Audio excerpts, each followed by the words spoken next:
Hello, and welcome to another reading sponsored by the Creative Writing Program.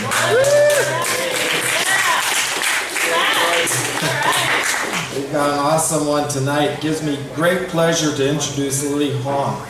I've been reading her work for over a decade now, and find I'm just as surprised by it today as I was when I first saw her name on a page. Each book seems to come out of some place I didn't know existed as she skates across genres and other kinds of borders. But in common with all of her work is an understanding of literature as a vehicle for ideas at her particular moment in history. That is, in my mind, she's an author's author. An author and person situated within a contemporary moment of literary and political history. An author who understands the interrelation between literary form and real-world content. No matter what reason I may have originally had to open one of her books, though, I always find myself reading her writing for pleasure. And the pleasure that her fiction provides is an increasingly rare one, for it's an intellectual as well as an emotional pleasure.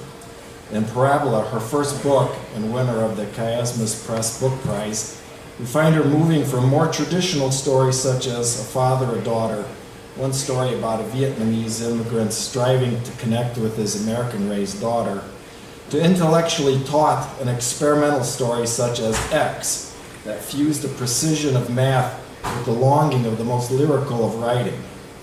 Changing, the jewel of a book, which I think is here, right? Yeah, and I hope you come up and take a look at this book afterwards, because it's one of those books that's just a pleasure to hold in your hand, because it is this little jewel-like thing.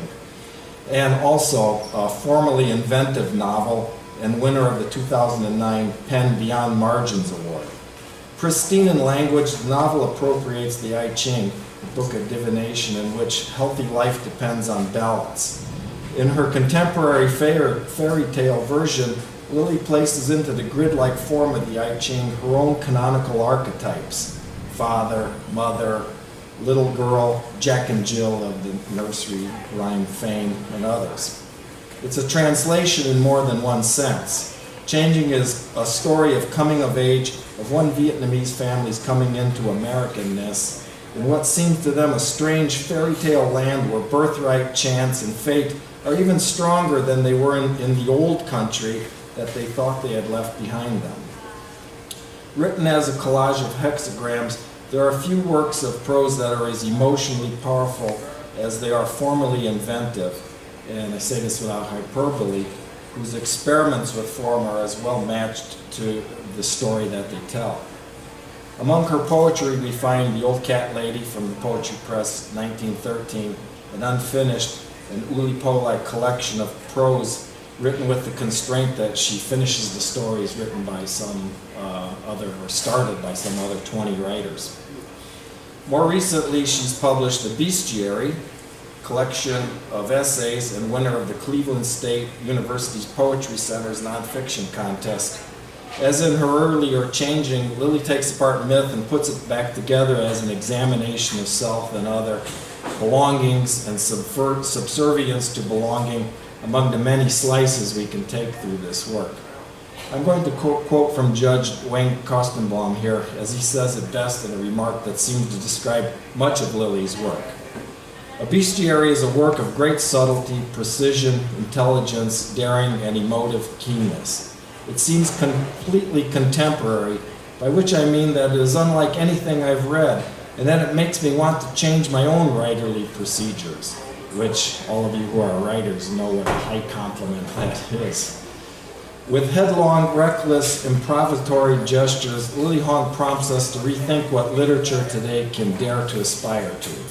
Her intellectually magnanimous books position on the threshold between recognizable literature with a capital L and some other vanguard form of performance/utterance made me feel happy and stimulated and dizzy, and he puts in parentheses in a rapturous way, just so we know, I guess.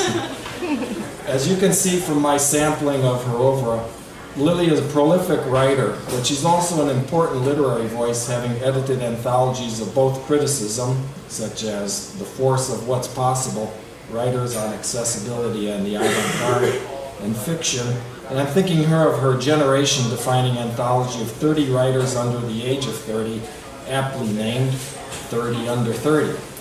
She's the director of the MFA program at New Mexico State University. She serves as senior editor of Puerto del Sol, editor at Jaded Ibis Press, and executive editor at HTML Giant. She seems to be everywhere, but we're lucky to have her here tonight. Please join me in welcoming Lily Hoang.